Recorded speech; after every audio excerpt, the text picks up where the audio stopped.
For over 13 years, we have been just setting up and breaking down, using other people's spaces. And what's been a wonderful thing about it, just thinking about, is being able to use our 24/7 facility. But not just that we have our own space and our own walls, but that we have the ability and the freedom to utilize that space for the community.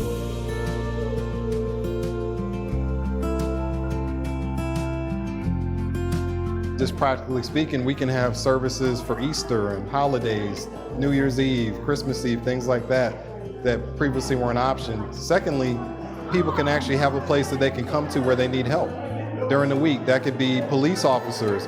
I've spoken, for example, to some of the local police officers in the community. When you need to be Clark Kent, not Superman, you can come talk to us, and we'll be a safe place if you need to pray, talk, cry, or whatever.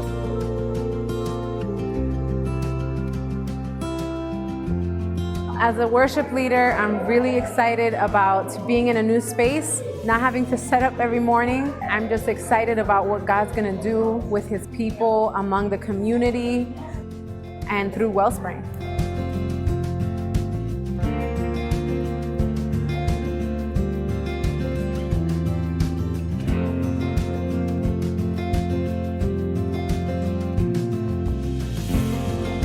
One thing that will be very exciting is the fact that it's not a temporary Sunday Wellspring meets here, but we're able to meet throughout the week, kind of like a home base.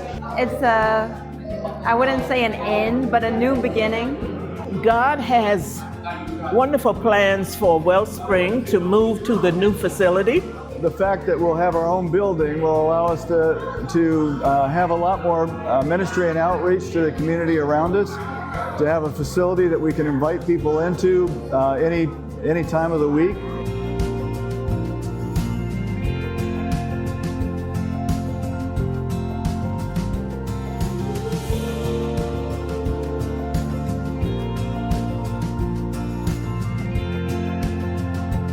I think it's good because the church will grow, because we're in a permanent place, and you wouldn't have to look for Wellspring Church. We'll know where we're at, and we will be there to uplift this neighborhood as well.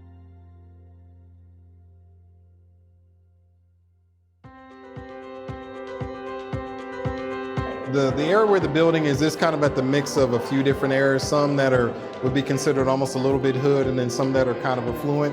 I think the opportunity is that we can show that the gospel is relevant for the rich and the poor, the struggling and the affluent. And hopefully there'll be different languages, there'll be different backgrounds and ethnicities that come together. I think the challenge is going to be, most of us don't believe that one organization or one message can minister to that diverse group of people. And so we do have a burden of proof, so to speak, but we're excited.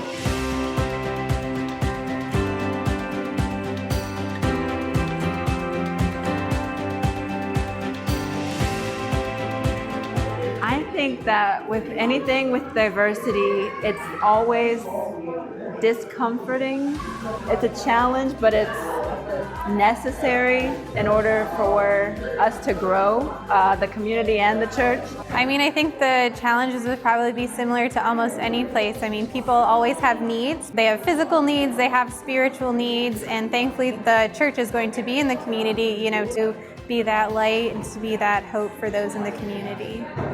Personally, I actually used to live in the area no less than a mile away from where our new church is going to be.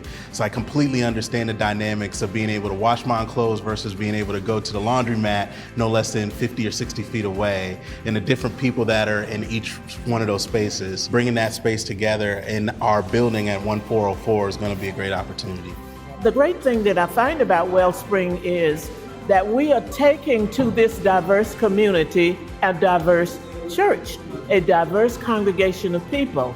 So when the folks in that community see us as all kinds of people shapes and colors and socioeconomic backgrounds. I pray that they will feel welcome.